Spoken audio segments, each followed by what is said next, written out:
wancii fi gorgora jedhamuudhaan kan beekaman baajata mootummaatiin ala buusii fi hirmaannaa lammiiwwaniitiin piroojeektii ijaaramuudhaan kan daawwatan ministeerri muummee Itoophiyaa Dr. Abiy Ahmed Mohaammed.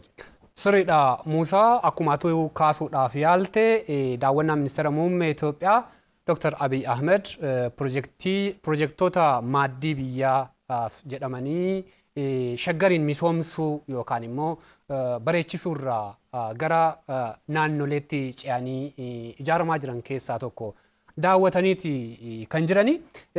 Ministeerri muummee Itoophiyaa keessumaa piroojeektiiwwan biyya keessatti kana dura ijaaramaa turan ummata biyyattii naannolee biyyattii cufa kan giddu galeeffatanii miti iddoo murtaa'aa qofarratti piroojeektootni ijaaramaa deemu yaadamni jedhu komii hawaasaa waan tureef isa sana gara giddu galeessa biyyaatti babal'isuudhaaf kaayyoo godhatanii yaadama gaafa jalqaban irraa ka'ee piroojeektoota sadii naannoo Amaaraatti piroojeektii gorgoraa fi naannoo Oromiyaatti piroojeektii Haroo Wancii fi Dandii irratti ijaaramu naannoo sabaa fi sablammoota ummatoota Itoophiyaa Dawaaroo irratti kan ijaaramu piroojeektii Kooyishaa yaadama isaanii irraa kan madde ijaarsi isaanii kan jalqabee jiru waggaa tokko naannoo sana gahaati kan jiru.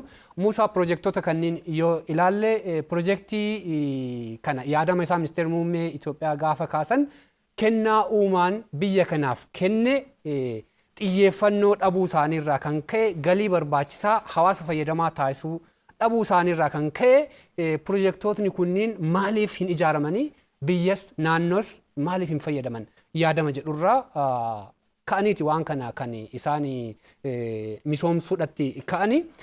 Fakkeenya piroojeektii misooma Haroo Wancii kana yoo kan fudhannu ta'e piroojeektiin kun naannoo Haroo Wancii fi Dandii irratti kan ijaaramu. Haroo Wancii fi Haroo Dandii akkuma tu beektu kiiloomeetirii 14 walirraa fagaata. Piroojeektiin kun karaa piroojeektii misooma Haroo Wancii kanarratti ijaaramuun walitti dhufeeti kan inni ijaaramu. Isa keessatti iddoon kun biyyattii kana keessatti Afrikaa keessatti biyya kana keessatti iddoo hawwata turizimii ta'uu osoo qabu xiyyeeffannoo gama mootummaatiin dhabameerraa kan ka'e haga ammaa osoo hawaasas biyyas hin fayyadin turee jira. Yaada jedhurraa ka'ee piroojeektoonni kunniin ijaaramaati kan isaan jiranii. Asirratti wanti kaasuun barbaachisaa ta'e Muusaa qabxiin ijoon yaadamicha piroojeektii kanaa keessatti wanti hammatame maalinni haala naannichi uumama isaa gadi hin dhiifneen haala karaa hawaasni naannichaa kallattii hedduun misoomuu yookaan immoo fayyadamummaa argachuu danda'uun kan biraa aadaa fi duudhaa naannoo sanii karaa eegeen ijaaramuu akka qabu ministeerri muummee Itoophiyaa yaadama isaanii keessatti kaasanii piroojeektichis karaa saniin deemaati kan inni jiru.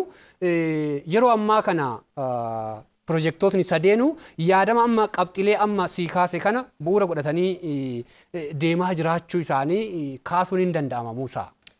Eeyyani kanumarraa ka'uudhaan kana bu'uurfachuudhaan kan ministeerri muummee Itoophiyaa Dr. Abiy Ahmed piroojeektii ammaati tarreessite kanneen sadan keessaa naannoo Amaaraatti kan argamuu fi qarree hara xaanaatti kan dhiyaatu piroojeektii guddaadha. Piroojeektiin gorgoraa kun industirii damee turizimii biyya kanaatiifis gahee guddaa akka gumaachu hedameeti yaada rimeessan irraa ka'eetii gara hojiitti kan seename maaddii biyyoolessaa qophaa'ee irraa galii argameen gara qabatama ijaarsaatti piroojeektii seenameera. Sadarkaan ijaarsaa irratti akka argamu ministeerri muummee Itoophiyaa Dr. Abiy Ahmed bakka itti argamaniitiin daawwataniitiin jiru. Sadarkaa ijaarsa piroojeektii kana irratti argamus laalaniitiin jiru naanna'aniitiin jechaadha. Kallattis kennaniiru akka ariifatuu fi jechaadha. Piroojeektiin kun yeroo isaa eegametti akka ijaarsa isaa saffisee galma yaadame san ga'uuf kallattis akeekaniiru kaa'aniiru isaan qofti hin taane qondaaltonni olaanoon mootummaa naannoo Amaaraatii fi akkasumas federaala kanneen birootis isaan faana ta'uudhaan piroojeektii kana daawwataniitiin jiru. Piroojeektichi ijaarsaan akkuma hedametti deemaa jiraachuu isaati miidiyaaleen kan gabaasanii televezyiiniin naannoo Amaaraa, EBC'n, Faanaan, OBN's dhimma kana xiyyeeffannootti kennaniitiin gabaasaniiru. Qophiin kun qophii sona miidiyaa waan ta'eef dhimmoota miidiyaaleen kaasan irratti laalla jechuudha. Kana pirojektichi hiikaa maal qabaadha? Pirojektoota sadan amma ati kaafte kanneen faana yaadarimee keessumattuu galii maaddii biyyaalessaa irraa galii argameen pirojektiiwwan ijaaraman kunneen wancii fi dandiis haa ta'u akkasumas konshaas haa ta'u dawaarotti kan argamu naannoo Amaaraan gurgurattis kan argamu yaa ta'u maali pirojektoonni kunneen hiikan isaan qaban jedhaniiti ilaaluun barbaachisaadha jechaadha. Daawwannaa ministeera muummee kanama gurguraa rakkataa isaan miidiyaaleen haa gabaasanii malee hiikaa isaa irratti qophii sona miidiyaa kanaan yommuu sonnutti faayidaa biyyoolessaa qaba jechuudha. Faayidaan biyyoolessaa inni qabu maalidha? Indastariin damee turizimii biyya kana maddi galii ta'uu danda'an waa baay'eedha duratti kan kaafte kanneen aadaa, duudhaa, qabeenya uumamaa kanneen osoo uumaa fi uumee isaanii gadi lakkisin bu'uura isaanii osoo gadi lakkisin kallattii barbaadamuun xiqqoma yoo misoomsite industirii damee turizimii kan hawachuu hin dandeetta. Biyyaaf sharafa guddaas argamsiisuu hin danda'a. Carraa hojii uumuu hin danda'a. Guddina misooma biyyaattis kallattii damee industirii turizimii kanaan saffisuu hin danda'eenneetiin yaaduu hin dandeenye jechaadha. Kanarraa ka'uudhaan yaadarimeen pirojektoota sadan kanneenitu ammaaf malee pirojektoonni akkanaa kunneen muuxannoo kanneen irraa argameen magaalotiin tokko tokko wanti yaalaa jiran jiru jechaadha. Darbee darbee muuxannoo amma pirojektii paarkiiwwan adda addaa magaalaa Finfinneetti hojjetaman kanneen irraa ka'ee gara pirojektii biyyoolessaatti yommuu guddatuu fi pirojektoota sadiin amma sonaatiin jiru kanneen faana wal qabsiifnee yommuu ilaallu kana keessaa tokko magaalaa Jimmaa fa'aa fudhachuu hin dandeenya. Haalli ittiin muuxannoo kanarraa fudhataniiti magaalaa amma laga Awweetuu qarqara laga Awweetuutti misoomni hojjetame kana faana ka'uu kan danda'udha jechaadha. Magaalonni kan biroollee haga ammaa hirriba keessa kan jiran dammaquu qabu. Pirojektiin guddaan biyyaa naarooba naadhofa ta'ee qofti osoo hin taane fuula isaanii haxaachuudhaan qulqullaa'uudhaan jechuudha faayamuudhaan haga pirojektiiwwan gurguddaan kanneen biroo itti eegalamutti hojii akkanaa kanaaf qopheessuu qaban jechaadha. Kanaaf fakkeenyaaf Adamaaffaatti as yeroo dhiyoo kana wanti jalqabdeetiin jirtu daandiiwwan gurguddaa kanneen irratti seeraamikii hafuu waan akkanaa kanneen wanta akkanaa kunniin jira jechaadha. Hojii daandiiwwan faayomsuu kunniin darbee mul'achaatiin jira jechaadha. Gara pirojektii gurguddaatti illee guddachuu qaba. Keessaaf keessoo ofii qulqulleeffachuu qabu. Damee turizimiitiin muuxannoon amma pirojektoota sadiin kan irraa argamu yaadarimeen pirojektoota sadiin kan irraa argamu magaalotiin bakka jiranitti yoo of faayomsan yoo of qulqulleessan yoo of misoomsan turistootaaf keessummoota hawachuu hin danda'u. Magaalota qofaa miti baadiyaanis akkasumas of hawachuu hin danda'a jennee kaasuu hin dandeenya Mahammad. Muusaa wantootni ati kaafte akkuma jirutti ta'anii pirojektootni kunniin yoo ijaaraman wantoota guutamiinsa pirojektiiwwan kanaatiif bu'uura ta'an keessatti ijaaramu jechuudha. Fakkeenyaaf ibsaa bilbilaa fi daandii yoo fudhatteetiin hin jette pirojektii sadan keessatti iyyuu karaa baasii salphaa ta'een karaa uumamni naannoo sanii hin tuqamneen aadaa fi duudhaan naannawa pirojektootni gurguddoon sadeen kun itti ijaaraman keessatti bu'uuraaleen misoomaa kan diriiran ta'u jechuudha. Fakkeenyuma muraasa pirojektii haroo wancii kana yoo kan fudhannu ta'e wantoota garagaraati kan inni hammateetiin jiru iddoowwan sochii ispoortii maraa iddoo qorannoo fi qo'annoo garagaraa hoteelotaa fi loojiiwwan garagaraa pirojektoota sadeen kana irratti haala iddoon sun hayyameen kan ijaaraman ta'a jechuudha. Gama kallattii daawwannaa ministeerri muummee gorgoraa irratti taasisan ka'umsa isiirraa gorgoraan iddoo buufataa daangaa Gondaritti argamtudha. Iddoon kun magaalaa xiqqoodha. Gondarii fi Goojjamiin magaalaa wal qunnamsiistu naannoo hara xaanaatti argamti. Akkasumas Baahardaarii fi Gondariin walakkeessiti. Iddoo harkisa turistii fi xiyyeeffannoon guddaan hin kennaminiifidha jechuudha. Egaa filannoowwan iddoowwan kanneen akkamitti yaadama kana keessa galan ministeerri muummee yoo yaadama kana dhiyeessan maaltu akka iddoo kana filataman isaan taasise waan jedhu qabxiilan mulee muraasa yoo kaasuun kan barbaachisu ta'e haalli teessuma lafaa naannoo san jiru holqoota garagaraa paarkii biyyaalessaa kaabaatti argamu laggeen odoloota garaagaraa iddoowwan kanneen itti argaman iddoo murteessaadha. Waan murteessaadha jechuudha. Daawwannaa ministeerichaatiin wanti amma gorgoraan irra jiru gabaabumatti hojiin siivilii 90% xumuramuusaa akkasumas 10% kan hafu ta'uusaa fi hojii laandiskeeppii isaa qofti kan hafeeru as biratti harri xaanaa jiraachuun gorgoraa biratti jechuudha. Loojiiwwan garaagaraa ijaaramuu isaaniitii fi bidiruuwwan iddoo bashannanaatiif ta'an kan fakkeeffamanii bidiruu fakkeeffamanii bifa bashannanaatiif. Jechuun keessumattuu iddoowwan bashannanaati wantuma akka hoteelaati jechuudha. Bakka turistoonni itti boqochuu danda'anii fi haara galfachuu danda'an jechuudha. Gara afaan Oromootti as yoo maxxansinu loojii jechuun sani ka afaan baramee loojii jedhameetuma waama. Gara yaada sikutee. Kanaaf ministeerri muummeellee dhimma kanaaf xiyyeeffannaa kennuu isaanii kan agarsiisu ta'a. Gabaasa kanas faanaan EBC'n fi OBN fi miidiyaaleen maxxansa akka Addis Admaas qabatanii bahaniiti jiru Muusaa torban kana jechuudha. Eeyyani piroojeektiin kun kaammaaf sadarkaa kanarratti argama. Yeroo qabnu faana deemaatiin jira waan ta'eef dhawaataan yeroo biraattis itti deebi'uu hin dandeenya.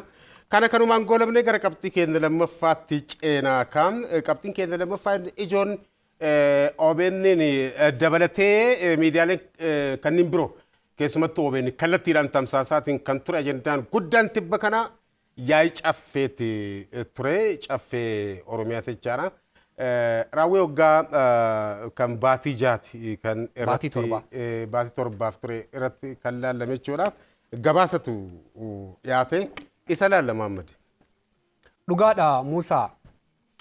Yaa'ii idilee lammaffaa waggaa tokkoffaa bara hojii caffee jahaffaa guyyoottan darban wixataa fi kiibxata guyyaa lamaa fi taa'amaati kan ture yaa'icha jalqaba isaarratti afayaa'iin caffee naannoo Oromiyaa aadde Saadaa Abdurrahmaan Oromiyaa keessatti hojiilee jajjaboo fi rakkoolee turan caffee kanarratti kaasaniiru. Qabxiilee isaan kaasan keessaa muraasni qormaatilee jajjaboo nu mudatan jedhanii kan isaan kaasantu jira jechuudha. Qormaatilee kanas bakka lamatti qoodanii qormaatilee uumamaa fi namtolchee godhanii jalqabbii yaa'ichaa irratti kaasaniitiin jiru. Qormaatilee uumamaa jedhanii kan isaan kaasan hongee Oromiyaa iddoowwan tokko tokko godina Booranaa, Gujii fi Baalee Bahaa fi Harargee lixaa keessatti qormaatileen uumamaa hongeedhaan wal qabatanii nu qunnaman qormaatilee jajjabduudha jedhanii. Kanaanis rakkooleen beeyladoota irratti dhumaatii beeyladootaan wal qabatee ga'e rakkoo guddaa fi qormaata jabaa hawaasa keenya qunname jedhaniitiin kaasanii. Kana baraaruufis tarkaanfileen garaagaraa gama mootummaatii fi gama hawaasaatiinis aadaa wal deeggarsa hawaasaatiin godinaalee adda addaa Oromiyaa keessa jiraniin abbootii qabeenyaatiin dhaabbilee garaagaraatiin gargaarsi garaagaraa taasifamaa ture. Ta'us hanqinni nyaata beeladaatii fi nyaata namaas nu qunnameera jedhanii. Kanaafis xiyyeeffannoo guddaa uummatarraa fi caffee mootummaa naannoo Oromiyaa kanarraa akka eegamu aadde Saadaan kaasaniiti kan turani.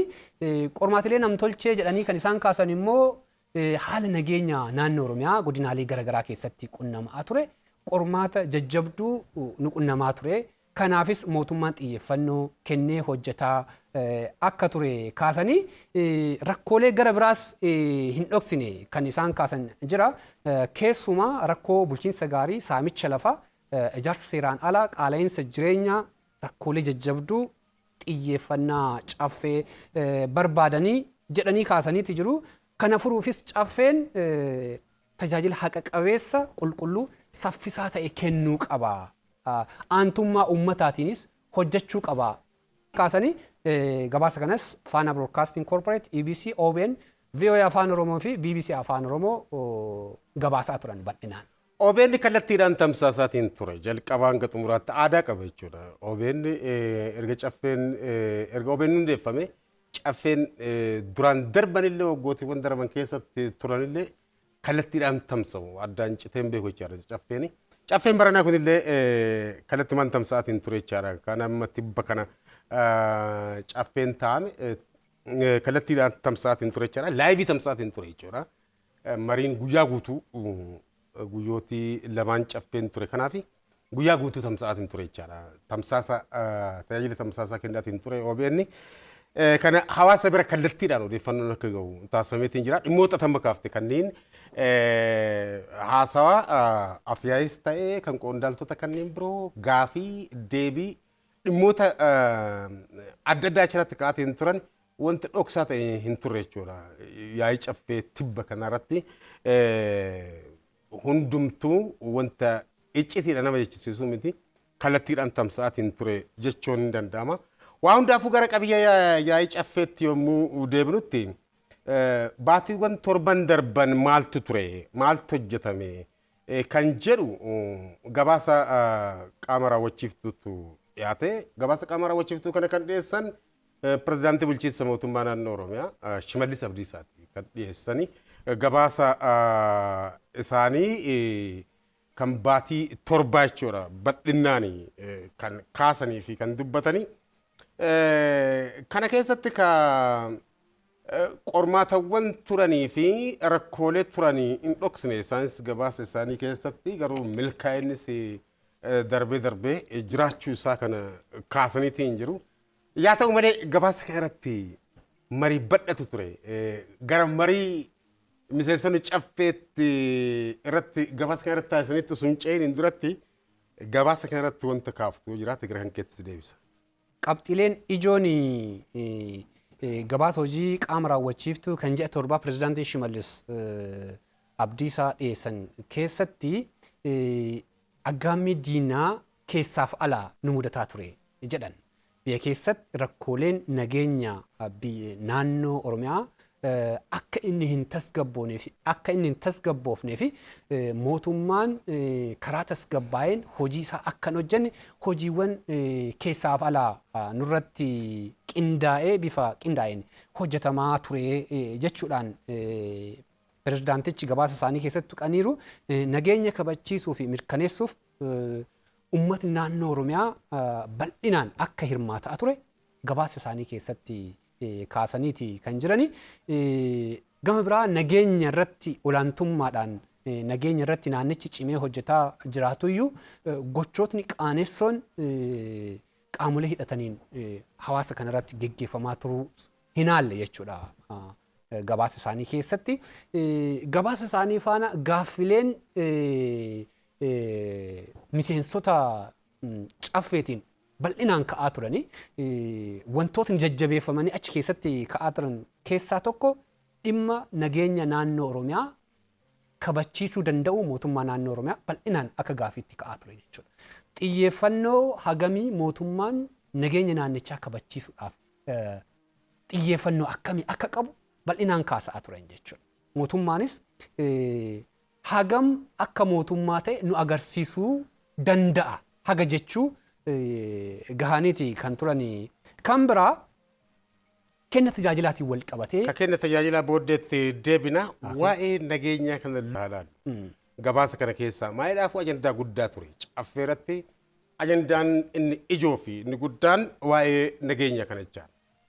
Kabajamtoonni miseensota caffee gaafiin guddaan irra deddeebanii kaasaatiin turan bakka adda addaatti kan dhufan waa'ee nageenyaa kana faana dhimmoota wal qabatanidha jechaadha. Waa'ee nageenyaa irratti aggaammiin keessaa fi alaan naannoo Oromiyaa akka hin tasgabboofne nurratti hojjetamaatiin ture kan jedhan pirezidaant Shimallis Abdiisaa gabaasa isaanii keessatti kaasaniitiin jiru. Kana bu'uureffatanii immoo miseensonni caffee yaada badhaa fi gaafii badhaa kaasaniiru. Maaltu kabajsiisuu dhoggee kan jedhu amma akka biyyaatti beekamaadha. Akka biyyaatti olaallu amma qophii sona miidiyaa waan ta'eef tamsaasni kallattii tureera jennee irraa gabaasni oduu fi akkasumas bifa adda addaatiin gaafamaatiin ture waa'ee yaa'ii caffee kana ilaalchisee tureera jennee irraa odeeffannoo kana cuunfinee yommuu sonnutti asirratti kaafnee yommuu sonnutti akka biyyaatti qormaatni guddaan biyyattiin keessa turte beekamaadha. Keessumattuu hanga birmadummaas si'atamutti biyya geettee gara rogaatti deebisuu hin dandameetiin jira. Nageenya mirkaneessuu hin dandameetiin jira. Kun akka guutuu biyyaatti rakkoo biyyattiin mudateera jechaadha. Oromiyaa keessaa fuunee yommuu ilaallu Oromiyaa jechuun bu'uura Itoophiyaati. Oromiyaa jechuun Itoophiyaa tanaa fi hidda guddoodha jechuudha. Hidda hundeeta jechuudha. Kanaaf Oromiyaa keessatti addatti yoo Oromiyaa as baafne yaa'iin kun yaa'ii caffee waan ta'eef yommuu ilaallutti maalumatu tasgabbii dhooge Oromiyaa maaliif mootummaan nageenyaaf tasgabbii uummataa kana mirkaneessuu dadhabe kan jedhu gaafii akkanaati kan ka'aatiin ture miseensota caffeerraa jechuudha. Gaafiin kunaa fi deebiin hamma ta'es kennameetiin jira. Nageenya yommuu jedhamu hangam gatii olaanaa akka qabu Oromiyaa keessatti jiraachuun waggootiiwwan lamaan darban kana ilaaluun sirriitti waan danda'amudha. Keessumattuu baatiiwwan torban darban keessatti kaafneerra isin duras qophii caffee kana faana wal qabachuu baattes shawaan keessumattuu godinaalee shawaa asin dura nageenyaan kan beekamanidha. Akka malee nageenyaan kan beekamanidha. Nageenyaaf tasgabbiidhaan beekamu.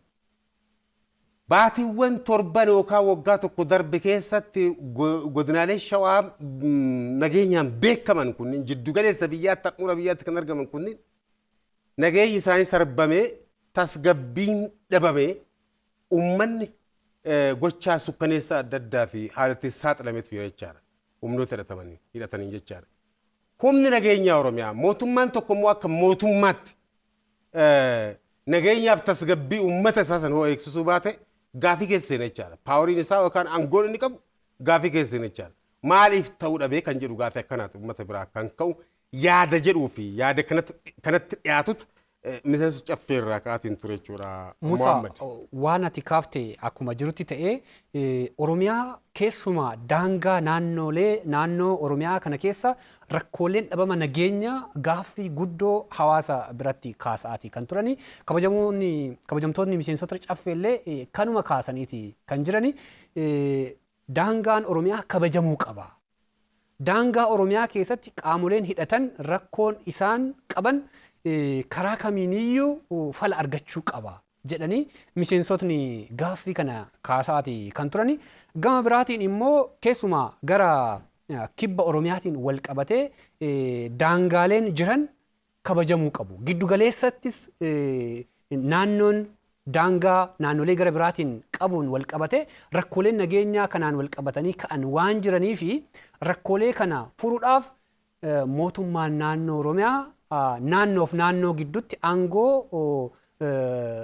rakkoo kana furuu kan qabu mootummaa naannooti waan ta'eef mootummaan kanaaf xiyyeeffannaa kennee hojjechuu qabaan waan yaa'iin caffee tibbanaa. Waa'ee keenya tajaajila kanarratti rakkooleen ka'aatiin jiran tajaajila bitachuutti seenu uummanni jechuudha. Gabaabinnumaan yaadni ka'e akka hubachiisutti uummanni tajaajila bitachuutti seene yeroo jijjiiramaan duraatti san caalatti rakkoolee turan wal bira qabdee kan ammaatiin wal bira qabdee yommuu ilaaltu kan ammaa hammaatee akka argamu kaasaatiin jira jechaadha. Hawaasni kun dhugaadha.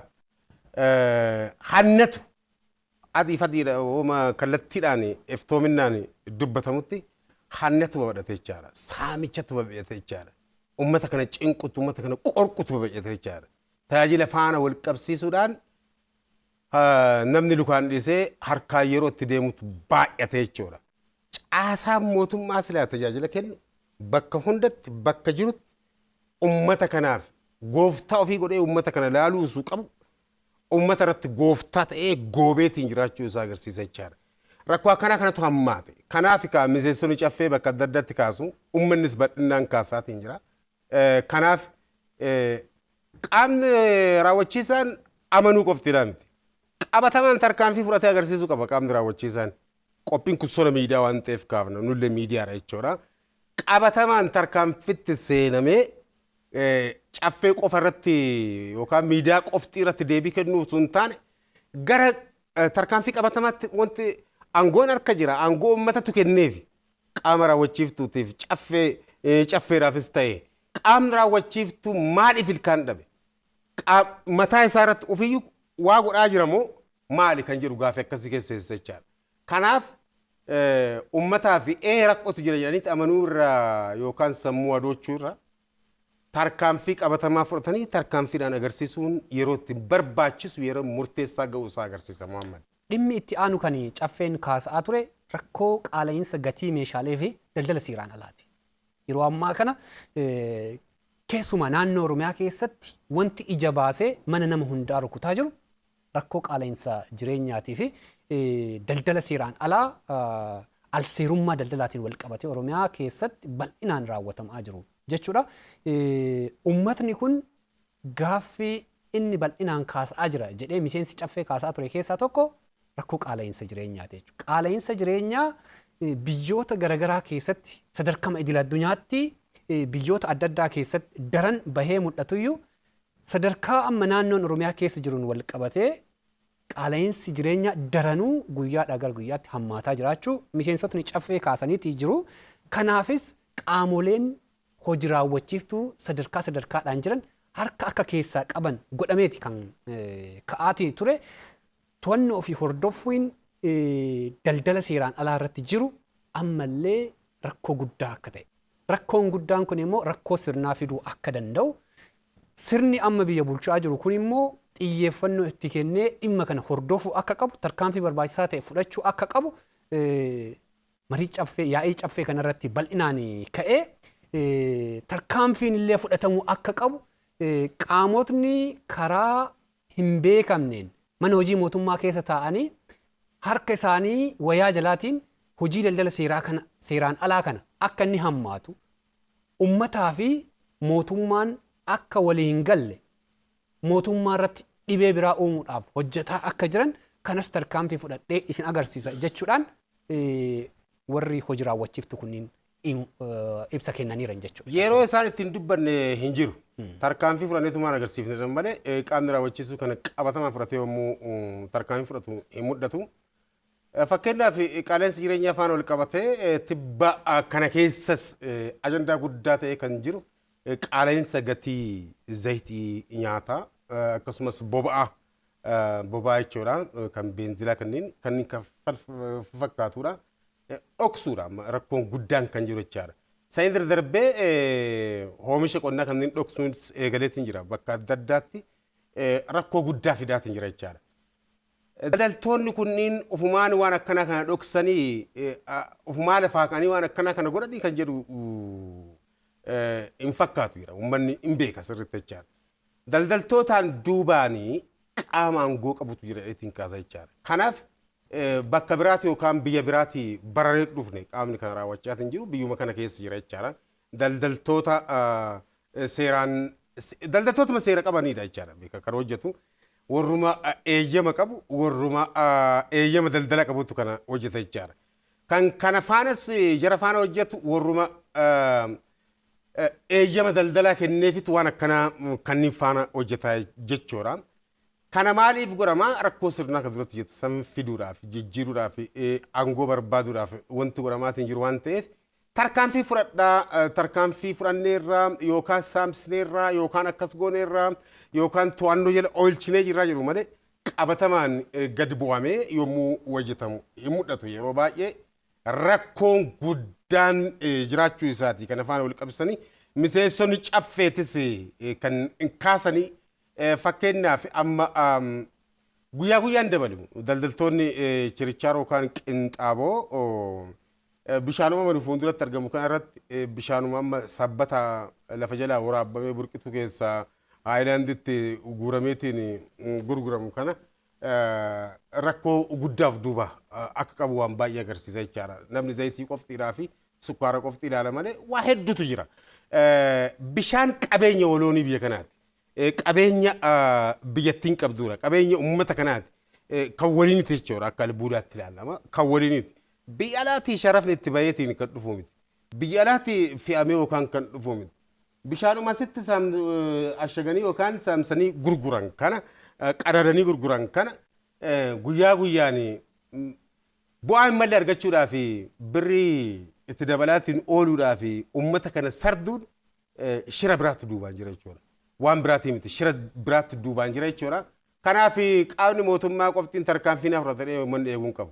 Rakkoo amma ati kaafte kana kabajamtootni miseensonni canfee kaasanii jiru. Keessumaa rakkoolee bu'uuraalee misoomaa dhaqqabiinsa bu'uuraalee misoomaatiin wal qabatee rakkoon akka jiru. Pirojektootni bishaaniin wal qabatanii jiran keessumaa waggaa 10 akka turan. Waggaa 10 turanii immoo ammayyuu tajaajila barbaachisaa akka hin kennine. Sirumaayyuu pirojektiin tokko har'a eebbifamee guyyaa lama booda pirojektiin sun akka tajaajila kennuudhaaf akka cite pirojektii bishaanii fakkeenya fudhatanii jechuudha.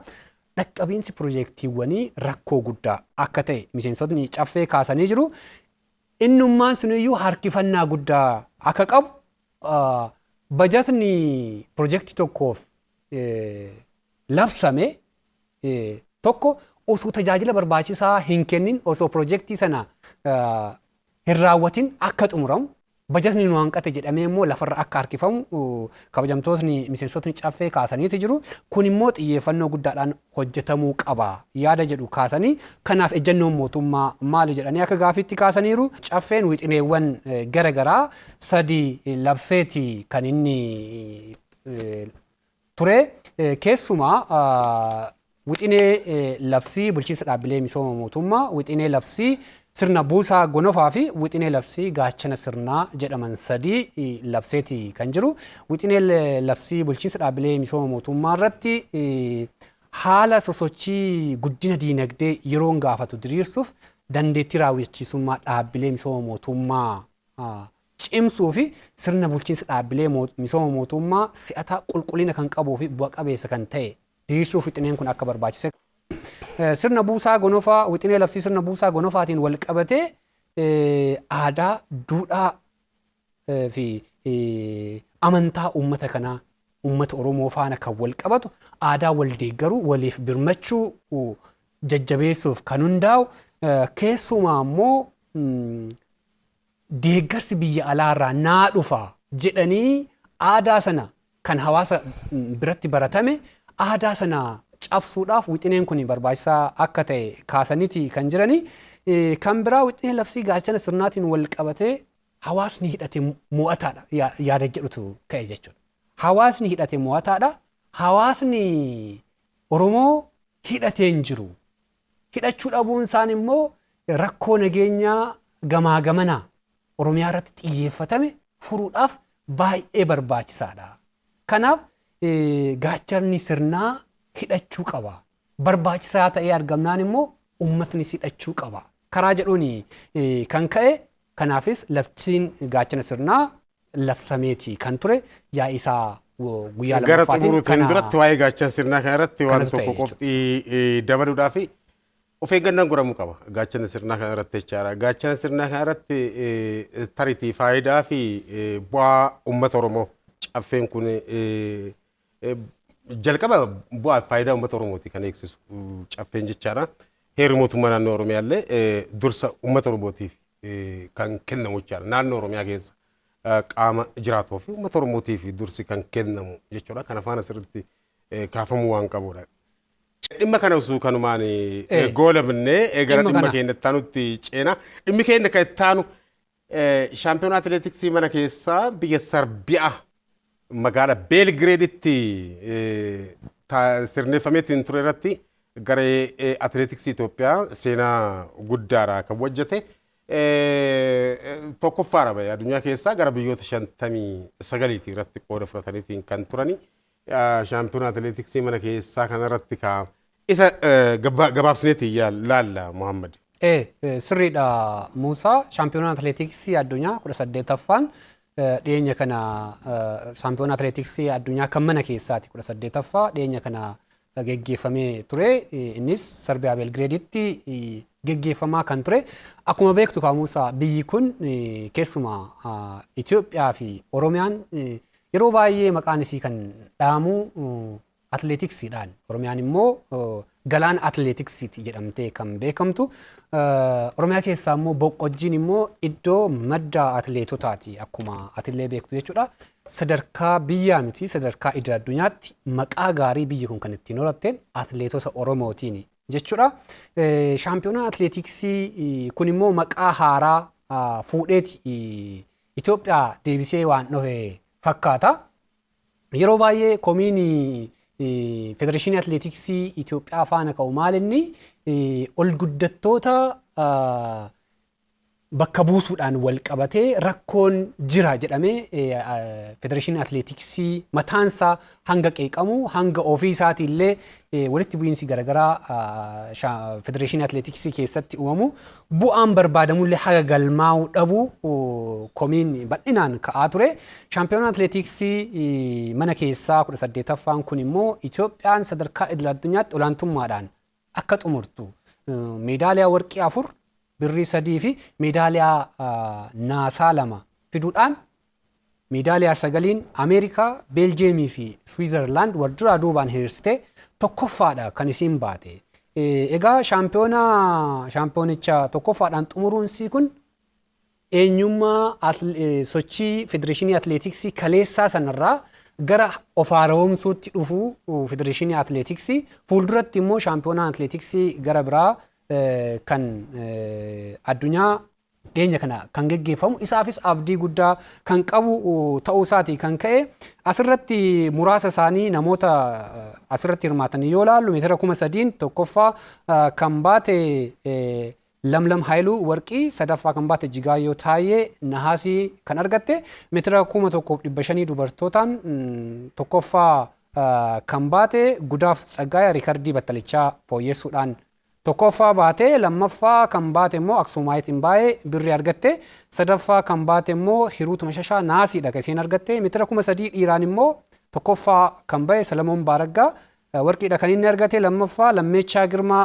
birriidha kan argate meetira 800 dubaraan lammaffaa Fireenii Haayiluu meedaaliyaa birrii argatte meetira 1,500 dhiiraan tokkoffaa kan bahe Saamu'eel Tafarraa warqii argamsiise. Egaa ta'iin kun waggoottan 17 shaampiyoonaan atileetiksii kun taasifame yoo wal bira qabdee ilaaltu isa hangafaa fi isa maqaa biyya kanaa ol kaase keessumaa biyyoota Afrikaa shaampiyoonaa atileetiksii kanarratti Itoophiyaa waliin wal falmii guddaa qaban Keeniyaa, Naayijeeriyaa fi Ugaandaa dakatti kan gate Keeniyaa 22ffaa, Naayijeeriyaa 25ffaa, Ugaandaan 29ffaa ta'uudhaan shaampiyoonaa mana keessaa kana kan xumurte maqaa atileetiksii Itoophiyaa fi kan biyya kanaa sadarkaa idil-addunyaatti kan ol fuudhe Muusaa. Eeyyani kan atileetota shaampiyoonaa atileetiksii mana keessaa Sarbiyaa Beelgireeditti hirmaatanii qabxii boonsaa fidan kana simatamaniitiin jiru gara biyyaatti deebi'anii sirna simannaa kanarratti ministirri keessumattuu qondaaltonni olaanoon argamaniiru ministeerri aadaa fi ispoortii federaalaa obbo Qajeelaa Mardaasaa buufata xiyyaara Boleetti argamaniitiin kan simatanii akkasumas pirezidaantiin atileetiksii Itoophiyaan Daraartuu Tulluu atileetii beekamtuudha. Daraartuu Tulluu sirnicha irratti argamaniitiin kan simatan jechuudha. Waan guddaadha. Atileetiksiin kun maqaa biyyaa ol kaasuu keessatti gahee guddaa qaba. Garuu ammas atileetiksii jechuun waan guddaadha. Aadaa keessumattuu naannoon Oromiyaattiin beekamudha. Itoophiyaas kan maqaa ittiin waamsaatiin turan atileetonni baay'een naannoo Oromiyaa keessaa sanuu boqqojjii keessaa akka maddan Arsii keessaa akka maddan beekamaadha. Kun akka biyyaatti babal'achuun isaa gaarii ta'ee garuu hojimaatni badaan keessoo atileetiksii Itoophiyaa xaxeetiin ture kun tariiti rifoormi ta'aa jiraachuu isaa agarsiisa jechuudha. Agarsiiftuudha kun amma bu'aan qabxiin Sarbiyaa Beelgireeditti galmeeffame kun jalqabbii gaariidha jennee fudhachuu hin dandeenye jechuudha. Olompikii waggaa 4 yookaan waggaa 8 booda yookaan waggaa 5 booda waggaa 4 booda waggaa 3 booda dorgommiiwwan guddoo addunyaa dorgomuudhaaf jedhamaniif hadha qophaa'uu qabda. Hadha dhaloota qopheessuu qabda. Piroojeektii atileetiksii adda addaatiif xiyyeeffannoon kennamuu qaba. Shiraa fi shirri keessoo fi keessa caasaa atileetiksii xaxeetiin sakaalee qabe kunneen sakaalaan kunneen hiikkachuu qaba. Rifoormi ta'uu qaba keessaaf keessoo isaa jechaadha. Leenjisaan ga'aan jiraachuu qaba. Leenjifamtoonni loogii tokko malee shira tokko malee atileetonni akka carraa argatan hojjetamuu qaba jechaadha. Achi keessatti waan akkanaati amma shaampiyoona atileetiksii irraa kanarraa barachuun kan danda'amu keessumattuu hooggansi haaraan egaa ministeera aadaa fi ispoortii keessatti ramadamee bara kana keessa jechaadha. Wanta akkanaa kun jalqabbii gaarii jennee fudhachuu hin dandeenya. Waatu saaqamaatiin jira. Hurri wayii sassaaqamaatiin jirti. Akka ija namaa fuulduratti hin dukkaneessine abdii akka hin dukkaneessine waatu saaqamaatiin jira jennee fudhachuu hin dandeenya jechuudha. Kan itti aanu agendaan keenya waraana addunyaa kana irratti agendaa guddaa ta'eetiin gara ji'a tokkootiif deemaatiin jiru kana ji'a tokko kan fudhachaatiin jiru kana waraana Yukireenitii fi Ruusiyaa jidduutti tuufeetiin jiru laalla jechuudha. Ammas waraanichi tuufeetiin jira. Agendaa guddaa miidiyaalee idil addunyaa ta'eetiin jira. Dhiitee bariitee Aljazeeraan, BBC'n, CNN keessumattuu miidiyaaleen warra lixaa afaanii buufachaatiin jirani waan kana akkuma hin canqeetti alanchaatiin jiru. Ruusiyaa fa'aa qoqqobbiin dabalataa irratti taasifamuu qaba, maal godhamuu qaba jedhaniitiin jechuudha. Wanti nama gaddisiisu ajaa'iba akkasitti ta'u immoo magaalotni Yukireenii burkutaa'aniitiin jiru jechaadha. Gara barbadaa'ummaatti gara daaraatti jijjiiraman jechuun danda'ama.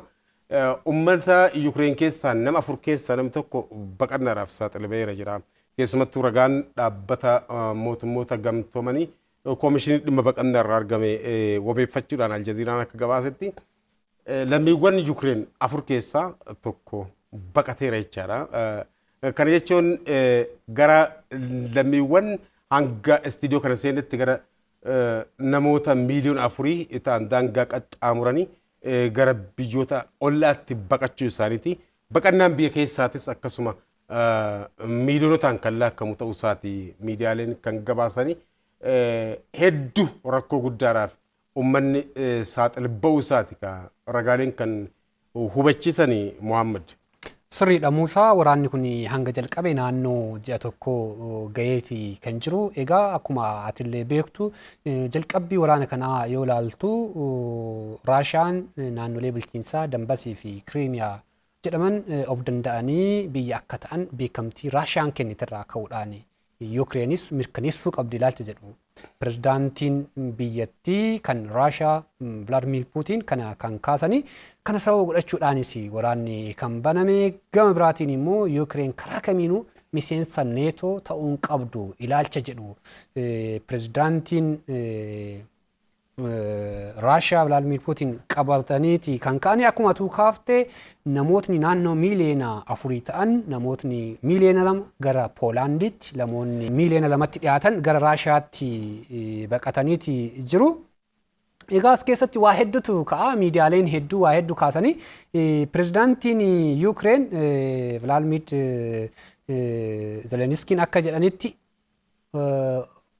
raayyaa ittisa Raashiyaa namoota 15,000 ta'an ajjeefneerra hanga jechuu gaaniiti jiru. Ta'us kan ajjeesuun isaaniif akka himamsaatti yoo ta'e illee waraana nurraa dhaabaa jechuu isaanii hin dhaabne ofii isaaniiti biyya keenya hin qolanna jedhaniiti kan kaasan. Riippoortarii sitti deebisaa keessumattuu yaada isaanii kana irratti bakka tokkotti miseensa raayyaa waraana Raashiyaa 15,000 ajajanii malee bakka biraatti immoo gara fuula Feesbuukii fi Tiwiitara isaaniitiin raayyaa Raashiyaa 17,000 barbadeessinee ukkuteessinee jedhaniitiin maxxansanii torbaanuma kana keessatti bakka kana keessa kan harkaa fuudhanii miidiyaaleen illee gabaasaniitiin jiru. Zeleniskiin nama ajaa'ibaati akkuma jedhame kaa'am. The Comedian President jedhuun baay'eewwan miidiyaan jechuudha. Keessumattuu miidiyaaleen ardii Ishiyaa warri Raashiyaa gargaaru yookaan deeggaru jechaadha. The Comedian President. Pirezidaantii koomeedii nama kolfisiisan jedhanii. Biyya tokkotti paarlaamaan yoo wal ga'e harka walitti hodhuuf hin gammadani akka malee gammadu.